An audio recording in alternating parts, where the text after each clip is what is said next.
మొదటి సమూయేలు గ్రంథం 18వ అధ్యాయం 6 నుండి 9 వచనాలు చదువుకుందాం. సౌలు వేల కొలదియు, దావీదు 10,000 కొలదియు శత్రువులను హతము చేసిరనిరి. ఆ మాటలు సౌలునకు ఇంపుగా నుండనందున అతడు బహు కోపము తెచ్చుకొని, వారు దావీదునకు 10,000 కొలదనియు నాకు 1,000 కొలదనియు స్తుతులు పాడిరే. ఏమి కాబట్టి నాటి నుండి సౌలు దేవునికి స్తోత్రం కలుగునుగా. చాలా పర్యాయాలు మనం విన్నాం. ఒకసారి ప్రభు మనతో మరొకసారి, మానవుని యొక్క కంటి చూపు వివిధ రకాలుగా ఉంటుంది. నా కళ్ళు ఒకలాగా చూస్తాయి, మీ ఒక్కొక్కరి కళ్ళు ఒక్కొక్కలాగా చూస్తాయి. అందరి కళ్ళు ఒకటని చెప్పకూడదు. హల్లెలూయా. చూపులు చాలా రకరకాలుగా ఉన్నాయి. వివిధ రకాల చూపులు చూస్తారు మనుషులు. ఈరోజు నేను మీకు మొట్టమొదటి మాటగా మీకు చెప్తున్నాను. సౌలు దావీదు మీద విషపు చూపు చూశాడు, వార్వలేని చూపు. ఎందుకు వార్వలేకపోయాడు? ఇక్కడ రాయబడిన మాట ఏంటంటే, ఫిలిష్తీని హతం చేసి తిరిగి వస్తున్నప్పుడు వాళ్ళు అన్నారు, సౌలు 1,000 కొలది, దావీదు 10,000 కొలది అన్నారు. గాన ప్రతిగానాలు చేశారు, పొగిడారు. ఎందుకంటే సర్వసాధారణంగా నెగ్గినటువంటి వ్యక్తిని పొగుడుతారు. ప్రైజ్ ది లార్డ్, కంగ్రాచ్యులేషన్స్ చెప్తారు, మీరు గొప్పవాళ్ళని చెప్తారు, మీరు సమర్థులని చెప్తారు, మీరు ఏదైనా చేయగలరని చెప్తారు అంటారు. బహుశా అలాగే కాబోలు దావీదును అక్కడ ఉన్నటువంటి వారందరూ దావీదు చేసినటువంటి ఎక్కడ ఫిలిష్తీన్ని చంపినటువంటి విధానాన్ని చూచి, దేవుడు దావీదు పక్షంగా ఉండి దావీదును విజయం ఇచ్చాడు, దావీదుకి లేక మాకు విజయం ఇచ్చాడు అని దావీదును పొగడడం మొదలుపెట్టారు. సర్వసాధారణంగా అలా పొగిడితే మిగతా వాళ్ళకి బాధ కాదంటారా? ఆమెన్. ఉదాహరణకు మన ఇంట్లోనే కొడుకుని మెచ్చుకుని కూతురిని మెచ్చుకోలేదనుకోండి, ఆ కొడుకునే చూస్తారా అన్నట్టు చూస్తారు వాళ్ళు. ఏమండి? లేదు, అక్కని మెచ్చుకుని చెల్లెళ్ళు మానేశారనుకోండి, అక్కనే మెచ్చుకుంటారా అని. చెల్లిని మెచ్చుకుంటే చెల్లినే మెచ్చుకుంటారా అని. అన్నను మెచ్చుకుని తమ్ముడిని మెచ్చుకోకపోతే అయ్యో నన్ను మెచ్చుకోవట్లేదు. ఇలాగూ చూసే పద్ధతి విధానం మార్చేస్తారు.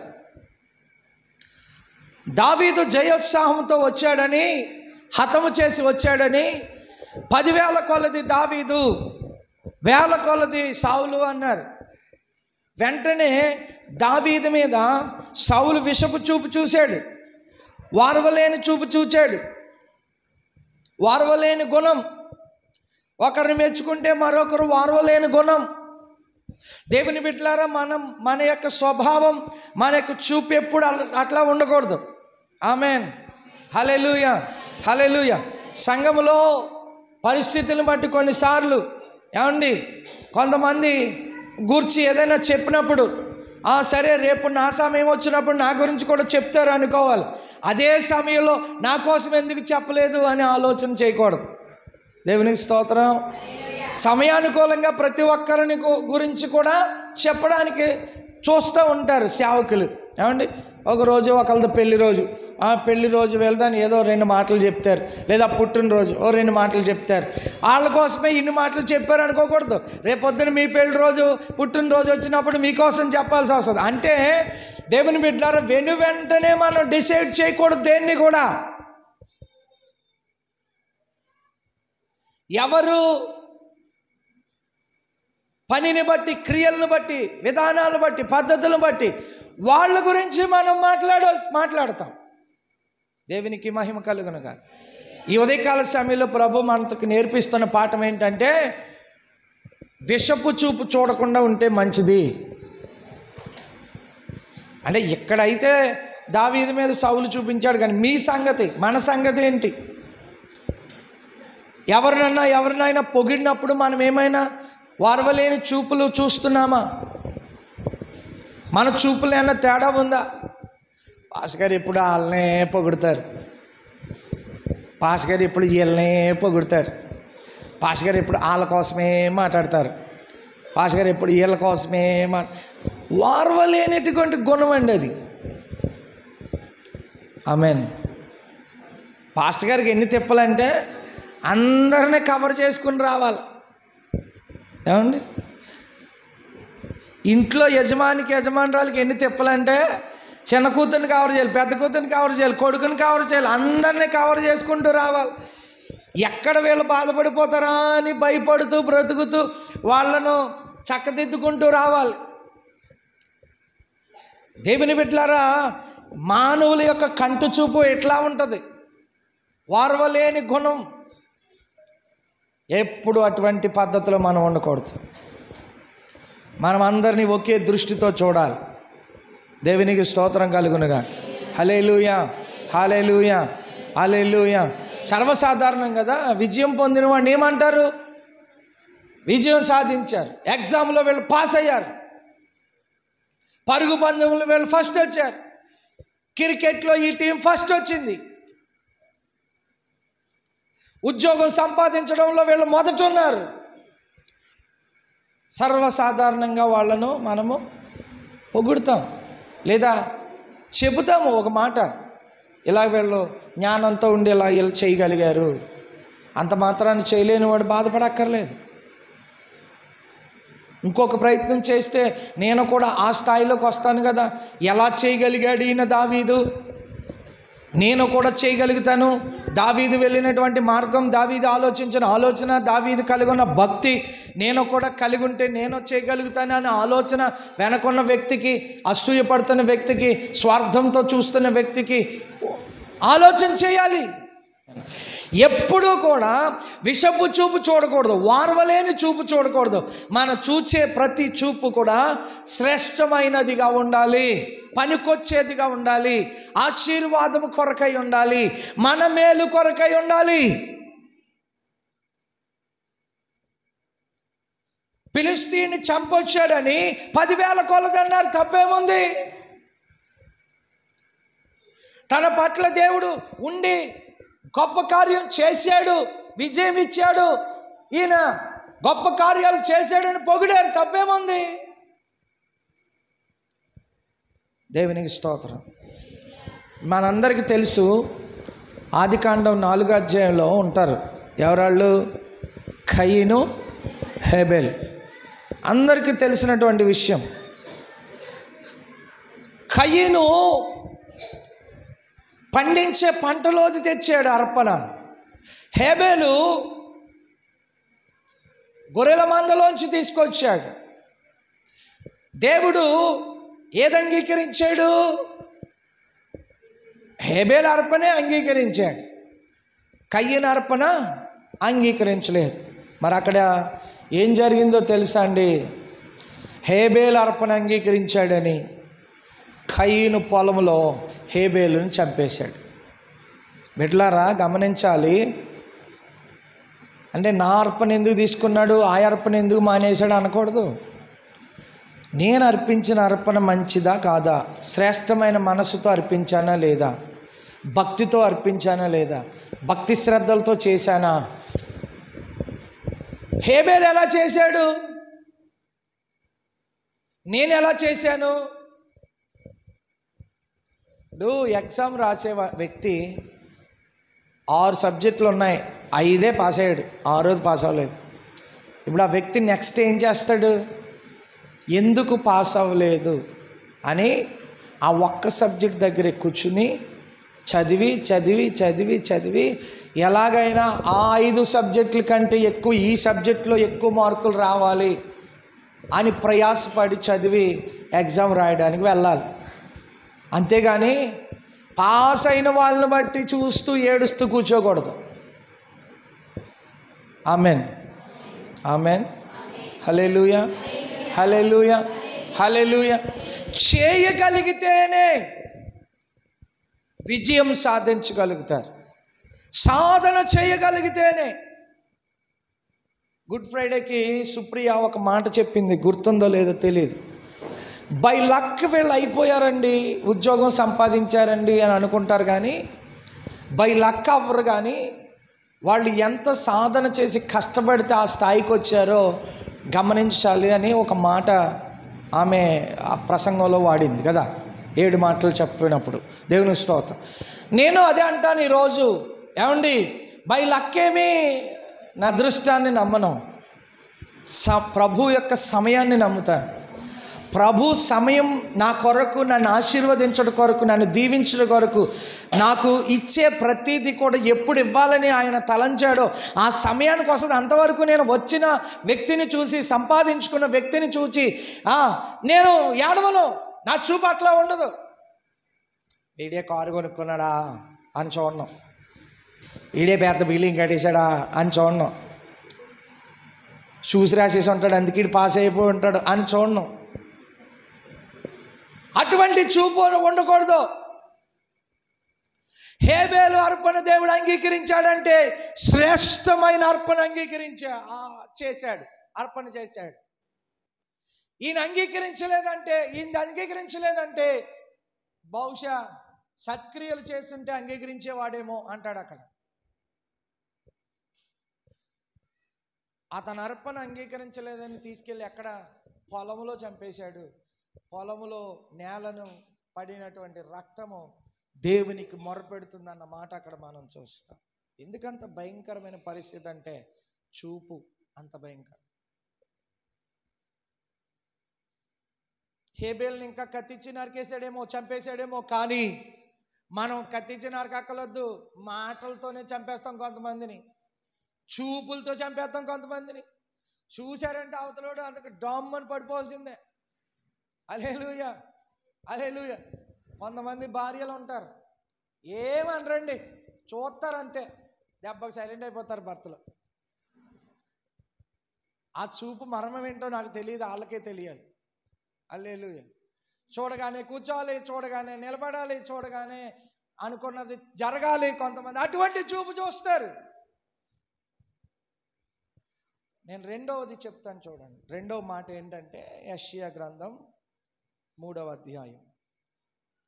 యెషయా గ్రంథం 3వ అధ్యాయం 16వ వచనం. సియోను కుమార్తెలు గర్విష్ఠురాండ్రై మెడచాచి నడుచుచు, వారు చూపులు చూచుచు, కులుకుతూ నడుచుచు, తమ కాళ్ళ గజ్జలను మ్రోగించుచున్నారు. కాబట్టి ప్రభువు సియోను కుమార్తెల నడినెత్తి బోడి చేయును. దేవునికి స్తోత్రం. వార చూపులు చూచుచు, చూడలేనట్టి చూపులు, మెడచాచి నడుస్తూ, గర్విష్ఠురాండ్రై. ఎవరో తెలుసా అండి? సియోను కుమార్తెలు అనగా దేవుని పిల్లలే. ఎలా ఉన్నారట? మెడచాచి నడుచుచు, వార చూపులు చూచుచు, గర్విష్ఠులై, కులుకుతూ, కాళ్ళ గజ్జెలు మ్రోగిస్తూ నడుస్తున్నారట. మంచి సీరియస్గా ప్రార్థన చేస్తున్నప్పుడు గల్ గల్ గళ్ళు మంట నడుచుకుంటూ వస్తారు కొంతమంది. దేవుని స్తోత్రం కలుగును. గజ్జెల సౌండ్ మ్రోగిస్తూ ఉంటారు. ఈ ఈ ప్రార్థన మనము ప్రభువుకి మన హృదయాన్ని దగ్గరగా చేసి ప్రార్థన చేస్తున్నప్పుడు మన యొక్క మైండ్ ప్రభువు మీద ఉంది కదా. అప్పటి వరకు ఎప్పుడైతే గల్ గల్ గల్ అని శబ్దం వచ్చిందో ఖచ్చితంగా మన హృదయము ప్రభువు మీద ఉండవలసిన హృదయం, ప్రభువు మీద ఆధారపడవలసిన హృదయం ఆ క్షణం ఎవరొచ్చారు అని కళ్ళు తెరిచి చూడాలనిపిస్తుంది. అంటే వాళ్ళ యొక్క ఎవరి మీద అయితే వాళ్ళ హృదయం కేంద్రీకరించిందో అది తప్పిపోద్ది. కారణం ఏంటి? ఎవరో ఈ గజ్జిల సౌండ్ ఎవరిదే అని చూడాలనిపిస్తుంది. కొంతమంది ఆ మాట అంటే ఏమంటారంటే, ఇప్పుడు అర్జెంటుగా చూసేలేంటి, ఎవరో ఒకరు తర్వాత చూడవచ్చు కదా, నువ్వు ప్రార్థన ఎందుకు అంత మానేసుకుని సీరియస్గా గజ్జిల సౌండ్ చూడాలి అంటారు. నేను ఆ మాట ఒప్పుకోను. కారణం ఏంటంటే, నిద్రపోతూ ఉన్నాం, సడన్గా పిల్లో లేకపోతే ఇంకొకటో బల్ల మీద ఉన్న వస్తువులన్నీ పడగొట్టేసింది, శబ్దం వచ్చింది. సర్లే ఏదో ఎలకేలే పొద్దున చక్కబెట్టుకుందామని చెప్పేసి ఆ నిద్రలో ఉన్నవాడు నిద్రలో నుండిపోతాడా? ఉలుక్కుబడి లేచి అయ్యో ఏదో పడగొట్టేసింది కిచెన్కి పరిగెడతారా? చెప్పండి. ఖచ్చితంగా పరిగెడతాం. దేవుని బిడ్డలారా, మీరు గమనించాల్సింది ఏంటో తెలుసా? దేవుని ప్రజలు, సియోను కుమార్తెలు, దేవుని పిల్లలు మెడచాచి నడవకూడదు, వారు చూపులు చూడకూడదు, చూసి చూడనట్టు చూడకూడదు. క్రైస్తవ బిడ్డలైన వారు వారి యొక్క చూపు సూటిగా ఉండాలి. పేతురు పత్రికలో ఉంటుంది ఎలా ఉండాలో, స్త్రీలు ఎలా ఉండాలో, వారి అలంకరణ ఎలా ఉండాలో, వారి వస్త్రధారణ ఎలా ఉండాలో, వారు ప్రభు కొరకు ఏం అలంకరించుకోవాలో అపోస్తులైన పేతురు చెప్పాడు. ఇక్కడ యెషయా గ్రంథంలో ఇక్కడ రాయబడిన మాట, కులుగుతూ నడుస్తున్నారు, కాళ్ళ గజ్జలు మ్రోగిస్తున్నారు, కాబట్టి సియోను కుమార్తెల నడినెత్తి బోడి చేయును. నడినెత్తి బోడైపోద్దండ సరిగ్గా లేకపోతే. ప్రైజ్ లార్డ్, హల్లెలూయా, హల్లెలూయా, హల్లెలూయా. దేవుని బిడ్డలారా, దేవుని ప్రజలైన మనం జాగ్రత్తగా ఉండాలి. దేవుని ప్రజలైన మనం మన యొక్క అలంకరణ పరిశుద్ధమైనదిగా, ఎదుటి వారికి ఇబ్బందికరంగా లేకుండా దీన మనసు అనే వస్త్రాలు మనం ధరించుకొని ప్రభు కొరకు మనం జీవించేవారుగా మనం ఉండాలి. అలంకరణ గురించి నేను మాట్లాడట్లేదు కాబట్టి ఆ విషయాల జోలికి వెళ్ళట్లేదు. అలంకరణ చాలా శ్రేష్టమైంది, అది పరిశుద్ధమైన అలంకరణ అయి ఉండాలి. మన వస్త్రాలు, మన యొక్క భక్తి, మన విశ్వాస జీవితం అంతా కూడా ఎదుటి వారికి ఆటంకపరచకుండా ఆటంకం లేకుండా ఉండాలి, ప్రభువుకి ఇష్టంగా ఉండాలి. వ్యభిచారం చేయవద్దని చెప్పబడిన మాట మీరు విన్నారు కదా. నేను మీతో చెప్పినది ఏమనగా, ఒక స్త్రీని మోహపు చూపుతో చూచు ప్రతివాడు అప్పుడే తన హృదయమందు ఆమెతో వ్యభిచారం చేసిన వాడగును. చాలమ్మా, వ్యభిచారము చేయొద్దని చెప్పబడిన మాట మీరు విన్నారు కదా. విన్నాం. అయితే వినండి, ఎవరు కూడా నటండి ఒక స్త్రీని మోహపు చూపుతో చూస్తేనే వ్యభిచారం చేసినట్టంట. ఆజ్ఞలలో ఒక ఆజ్ఞ ఏంటంటే వ్యభిచరింపవద్దు అని చెప్పాడు.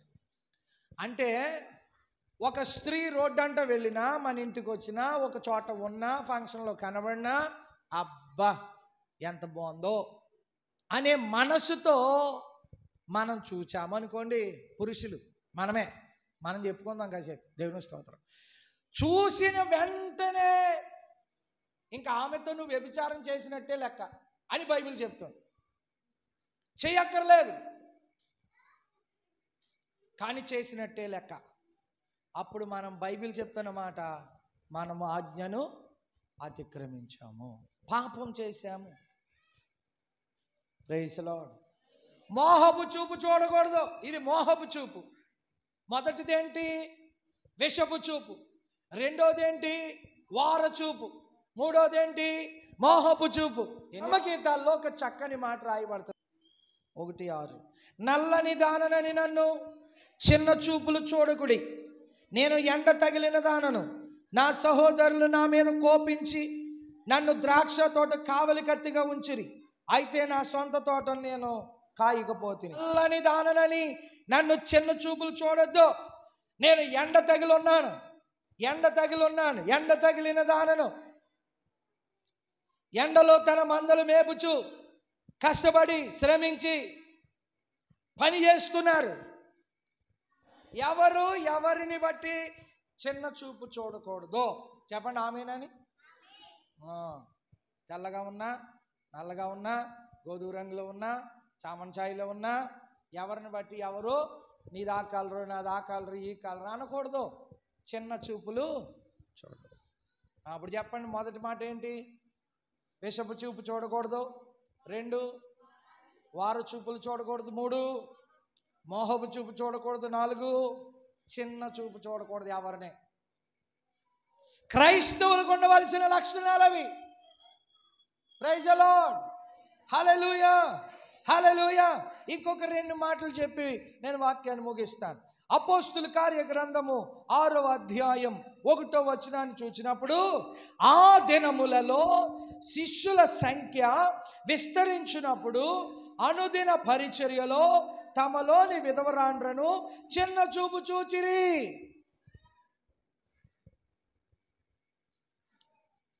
స్తోత్రం. హెబ్రీయుల మీద గ్రీకు భాష మాట్లాడే యూదులు విధవరాండ్రను చిన్న చూపు చూశారంటాడు. శనిగారు అంటాడు. చేతుల పైకే స్తోత్రం చెప్పు. మనము ఎవ్వరము కూడానండి ఏం చేయకూడదో తెలుసా? ఏమంట? విధవరాండ్ర మీద చిన్న చూపు చూడకూడదు. ఆమెన్, ఆమెన్, హల్లెలూయా. విధవరాండ్ర మీద ఏం చేయకూడదు చెప్పాలి గట్టిగా. మనం ఎప్పుడు కూడా చిన్న చూపు చూడకూడదు అంట విధవరాలు. దేవుని స్తోత్రం. హల్లెలూయా, హల్లెలూయా. వాళ్ళ ఆశీర్వాదాలు మనకు ఉండాలి, వాళ్ళ దీవెనలు మనకు ఉండాలి, వారి ఆశీస్సులు మనకు ఉండాలి, వారి ప్రార్థన మనకు ఉండాలి. ఇక్కడ అంటున్నాడు హెబ్రీయుల మీద అటండి గ్రీకు భాష మాట్లాడే యూదులు శనిగారట విధవరాళ్ళ గురించి. ఎప్పుడు అటువంటి పనులు చేయొద్దు. సామెతల పుస్తకం 4వ అధ్యాయం చూడండి. సామెతల పుస్తకం 4వ అధ్యాయం 25వ వచనం. నీ కన్నులు అటు ఇటు చూడక సరిగాను, అదండి, నీ కన్నులు ఇటు అటు చూడక సరిగాను, నీ కనురెప్పలు నీ ముందర సూటుగాను చూడవాలేను. ఇంకొకటి ఎలా చూడాలంటే మనం సూటిగా చూడాలి. ఎటు చూడకూడదు, ఇటు అటు చూడకుండా మన కన్నులు సూటిగా చూడాలి, దేవుని వైపు చూడాలి. మందిరంలోకి వచ్చినప్పుడు మన దృష్టి, మన హృదయం మనము దేవుని వైపు కేంద్రీకరించాలి. ఎవరు అందమైన చీర కట్టుకొచ్చారు, ఎవరు అందమైన జల్లు వేసుకొచ్చారు, ఎవరు అందమైన డ్రెస్సులు వేసుకొచ్చారు, ఎవరు అందమైన కొత్త చెప్పులు కొనుక్కొచ్చారు, ఎవరు అందమైన చైన్ వేసుకొచ్చారు, ఎవరు అందమైన ఉంగరాలు పెట్టుకొచ్చారు, అవి మనకెందుకు? మనం ఏ పని మీద వస్తున్నాం ఇక్కడికి? మనం ప్రభువుకి సమర్పించుకోవడానికి, ప్రభువుతో మాట్లాడడానికి, ప్రభు మనతో మాట్లాడడానికి, ఆయనతో ముచ్చటించడానికి వస్తున్నాం. వచ్చినటువంటి మనం మన కన్నులు ఆయన వైపు లేదా మన పనిలో సూటిగాను చూపులు ఉండాలి తప్ప పక్కకు అటు ఇటు మన కన్నులు ఉండకూడదు. చివరిగా ఆదికాండము 3వ అధ్యాయం 6వ వచనం. ఆదికాండం 3వ అధ్యాయం 6వ వచనం. స్త్రీ ఆ వృక్షము ఆహారమునకు మంచిదియు కన్నులకు అందమైనదియు వివేకమునిచ్చు రమ్యమైనది ఉండు చూచినప్పుడు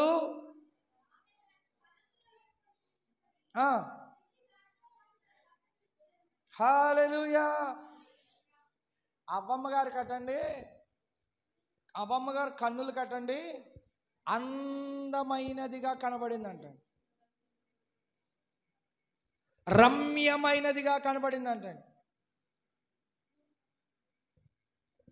ఎవరు ఊరుకుంటారు అందంగా కనబడితే? ఉదాహరణకి మనకి పువ్వులు అందంగా కనిపించాయి అనుకోండి, ఆడపిల్లల దృష్టి అక్కడే ఉంటుంది. ఎందుకంటే తప్పకుండా అది పరాయుడు చెట్టు అయినా పర్లేదు, కానీ అవి అందంగా ఉన్నాయి కాబట్టి మనం కోసేసుకోవాలి. Price lord. మామిడి చెట్టు దగ్గరికి వెళ్ళాం. అబ్బా ఎంత బాగున్నాయో మామిడి చెట్టు అంతా విరక్కాసేసింది అనుకోండి, మన హృదయం ఏమనిపిస్తుంది? కనీసం ఒక్క మామిడికైనా కోసుకుని తింటే బాగుంటుంది అనిపిస్తుంది. ఆమేన్. హల్లెలూయా, హల్లెలూయా, హల్లెలూయా.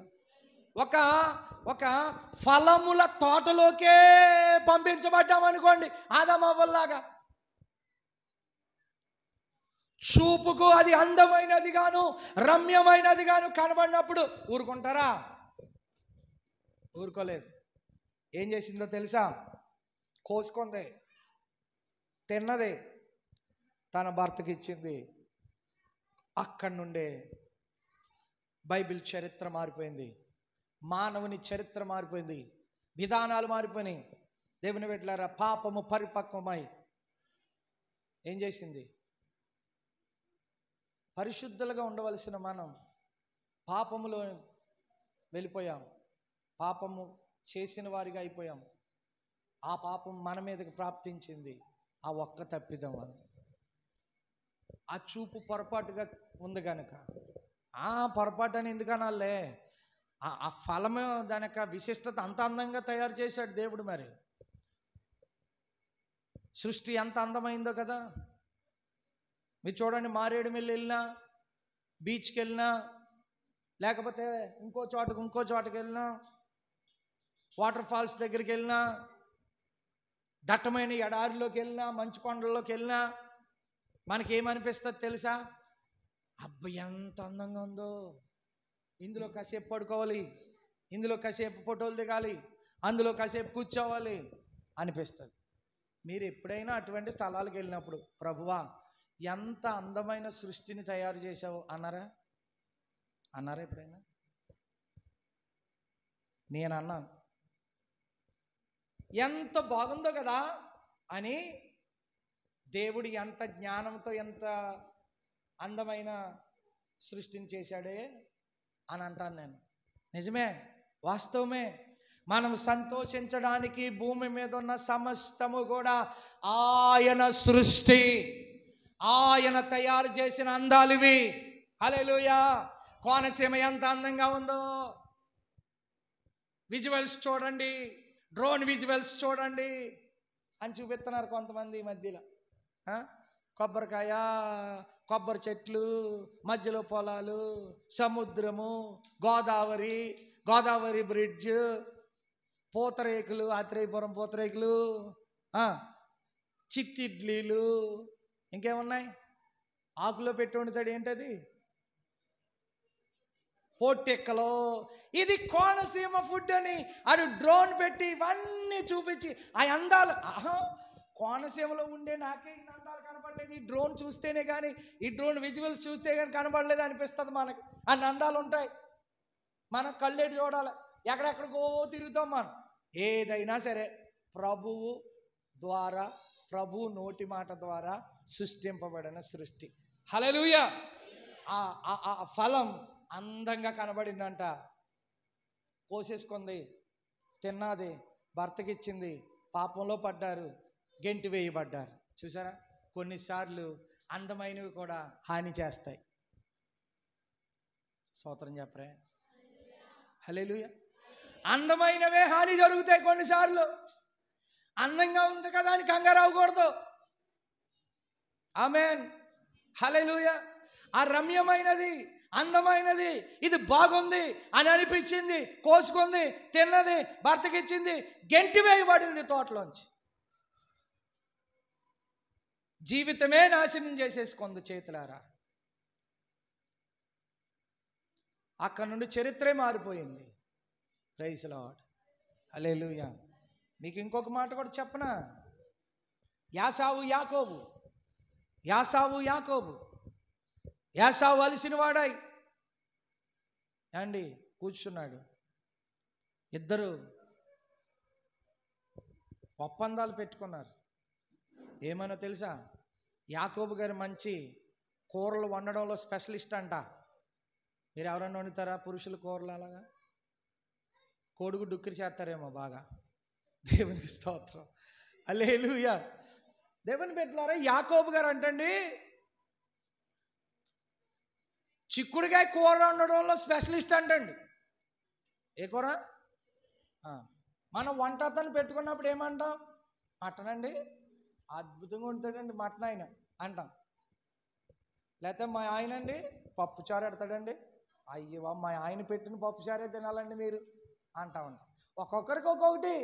అయితే యాకోబు గారికి చిక్కుడుకాయ కూర వండడం బాగా ఆరుతేరిన మనిషి అనుకుంటా, బహుశా ఆరుతేరాడు, వండాడు, బాగా వండాడు. అప్పటికే యాసావు ఏమండి వేటాడి వేటాడి అలసిపోచ్చాడేమో, ఆకలితో ఉన్నాడు. ఆకలితో ఉండేటప్పటికి ఏం కనిపించింది? చిక్కుడుకాయ కూర ఎర్ర ఎర్రగా కనబడింది. వెంటనే ఏమన్నాడు తెలుసా యాసావు? నేను అలసిన వాడనై ఉన్నాను, నీ వండిన ఎర్ర ఎర్ర కూర నాకు కూడా కొంచెం పెట్టు అన్నాడు. ఎవరు? యాసావు. చూసారండి, అతని కళ్ళు ఎర్ర ఎర్ర ఎర్ర ఎర్రగా ఉన్న కూర మీద పడ్డాయి. అది ఎంత ప్రమాదం తెచ్చిపెట్టిందో తెలుసా? తన జ్యేష్ఠత్వాన్నే వదిలేసుకున్నంత దారుణమైన స్థితికి వెళ్ళిపోవలసి వచ్చింది. ఏంటి? ఆ ఎరుపు, ఆ ఎర్రగా ఉన్న కూర, ఆ అందంగా కనబడిన కూర, అంటే ఆ రుచికరంగా కనబడిన కూర ఏం చేసింది తెలుసా? జ్యేష్ఠత్వాన్నే వదిలేసినంత ఇదిగా అయిపోయింది. మీరు బాగా ఆలోచించండి. ఆఫ్టర్ ఆల్ చిక్కుడుకాయ కూర కదా పాస్టర్ గారు అంటే, ఆఫ్టర్ ఆల్ చిక్కుడుకాయ కూరే, కానీ దాన్ని ఎంత నైపుణ్యతతో వండాడో చూడండి యాకోబు. సర్వసాధారణంగా వాళ్ళు జ్యేష్ఠత్వాన్ని వదలరు. అసలు వాళ్ళని మీరు వదులుతారా? జ్యేష్ఠత్వాన్ని ఎవరు వదులుకోరు, వదులుకోవడానికి ఇష్టపడరు. అలాంటిది ఆ ఎర్ర ఎర్రగా ఉన్న చిక్కుడుకాయ కూరను చూసి జ్యేష్ఠత్వాన్ని వదిలేసాడు ఈ బుద్ధిహీనుడు. మరి అంత అందంగా వండాడు మరి యాకోబు. అంత అందంగా కనిపించింది యాసావుకి. Praise the lord. నూతన నిబంధనలో రాశాడండి పాత నిబంధనలో ఉన్న చరిత్ర. నూతన నిబంధనలో ఏం రాశాడో తెలుసా? మీలో యాసావు వంటి వ్యభిచారి అయినను భ్రష్టుడైనను ఉన్నారేమో, జాగ్రత్తగా చూసుకోండి అన్నాడు. ఇది ఎక్కడ విచిత్రం అండి? ఎర్ర ఎర్రగా ఉన్న కూర, చిక్కుడుకాయ కూర, తన సహోదరుడు జ్యేష్ఠత్వాన్ని ఇచ్చాడు, కూర తిన్నాడు, అంత మాత్రాన్ని వ్యభిచారి అయిపోయాడా, అంత మాత్రాన్ని భ్రష్టుడు అయిపోయాడా అనుకుంటారు మీరు నేను. కానీ అక్కడ రాయబడిన మాట, జ్యేష్ఠత్వాన్ని ఎవడు పోగొట్టుకోకూడదు. ఎర్ర ఎర్రగా ఉన్న దానిని చూచాడు, చూడడం వలన కూర తిన్నాడు, ఆ జ్యేష్ఠత్వాన్ని ఇచ్చేశాడు, కోల్పోయాడు. అందుకే ఆ 2 టైటిల్స్ వచ్చాయి, భ్రష్టుడు, వ్యభిచారి. ఏంటి? దేని చూస్తే వచ్చింది ఈ ఘోరమైన పరిస్థితి? చెప్పాలి మీరు. ఎర్రగా ఉన్న చిక్కుడుకాయ కూర. ఆ మాట మర్చిపోకూడదు. అక్కడ రాశాడు క్లియర్గా, ఎర్ర ఎర్రగా అని రాశాడు. మీరు చదవండి కావాలంటే. ఎర్ర ఎర్రగా ఉందని వెళ్ళాడు, జ్యేష్ఠత్వాన్ని కోల్పోయాడు. పైగా అతనికి ఒక టైటిల్ కూడా ఇచ్చాడు దేవుడు. ఏంటో తెలుసా? భ్రష్టుడు, వ్యభిచారి. ఎంత భయంకరమైన పరిస్థితి. ఆమేన్. అవ్వ రమ్యమైన ఫలాన్ని చూచింది, తీసుకుని కోసుకుని తిని భర్తకి ఇచ్చింది. వెంటనే ఆ తోటలో నుంచి బయటికి గెంటి వేయబడ్డారు. జాగ్రత్త. మీ చూపులు కొన్నిసార్లు పతనానికి నడిపిస్తాయి. మీ చూపులు కొన్నిసార్లు మరణానికి నడిపిస్తాయి. మీ చూపులు కొన్నిసార్లు నాశనం వైపు నడిపిస్తాయి. మీ చూపులు కొన్నిసార్లు నరకం వైపు నడిపిస్తాయి. కొన్నిసార్లు మీ చూపులు ఇరుకైన మార్గంలో నడిపిస్తాయి. మీ చూపు ఎప్పుడు సూటిగా ఉండాలి, స్ట్రైట్గా ఉండాలి. ఇటు అటు చూడకూడదు. మోహపు చూపు చూడకూడదు. విషపు చూపు చూడకూడదు. మన చూపు చాలా చాలా చాలా శ్రేష్టమైనదిగా, మనకు ఉపయోగకరంగా ఉండే చూపు కావాలి. కొంతమంది అంటారు, అడిగి ముందు చూపు లేదండి, లేకపోతే ఎప్పుడో ఈ పాటికి సెట్ అయిపోతాడు. ముందు చూపు లేదండి అంటారు. ఏంటి ముందు చూపు ఏంటి? ఆమా అడిగి ముందు చూపు ఉంటే ఈ పాటికి ఎప్పుడో ఇల్లు కట్టుకుందుడు. అడిగి ముందు చూపు ఉంటే ఎప్పుడో ఇచ్చేసి, కానీ లేదు అని అంటూ ఉంటారు. Praise the lord. ఈ ఉదయకాల సమయంలో ప్రభు మీతో నాతో మాట్లాడుతున్న మాట, మనము ఖచ్చితంగా ప్రభు వైపునకే చూడాలి. చెప్పండి ఆమేన్. మన చూపు ఎక్కడ ఉండాలి? మనం ఏ పని చేస్తున్నామో ఆ పని మీద ఉండాలి. మన చూపు అంతా ప్రభు మీద ఉండాలి. అంతే. మరి ఇంకా పక్క వాళ్ళని చూడొద్దండి అంటే చూడడానికే కళ్ళు ఇచ్చాడు దేవుడు. కానీ ఆ చూపు ఏ చూపు అయి ఉండకూడదంటే, మెడ చాచుకుని వార చూపులు అయి ఉండకూడదు. విషపు చూపు అయి ఉండకూడదు. విన్నారు కదా, చెప్పండి. మోహపు చూపు అయి ఉండకూడదు. చిన్న చూపు అయి ఉండకూడదు. రమ్యమైనది అన్నట్టుగా రమ్యమైన దానిని చూడకూడదు. తర్వాత ఇటు అటు చూడకూడదు. సూటిగా చూడు. ఇన్ని రకాలు ఉన్నాయండి. ఆమేన్. హల్లెలూయా. మీ చూపుకి అర్థం ఏంటి అంటాం కొన్నిసార్లు. హల్లెలూయా. మీరు చూశారు కదా, ఆ చూపుకి ఏంటంటారు అర్థం? దేవుని కృప మనకు తోడై ఉండును గాక. పరిశుద్ధతలో, విశ్వాసంలో, విశ్వాస జీవితంలో, ఆత్మీయంగా, ఆధ్యాత్మికంగా మన జీవితాలు స్థిరపరుచుకుని ప్రభు కొరకై, ప్రభు రాకడ కొరకై, ప్రభు రాజ్యము కొరకై ఆయత్తపరచబడి పరిశుద్ధమైన జీవితాన్ని కలిగి మన ముందుగాక దేవుడి మాటలు మన వెనుకట్లో దీవించును గాక.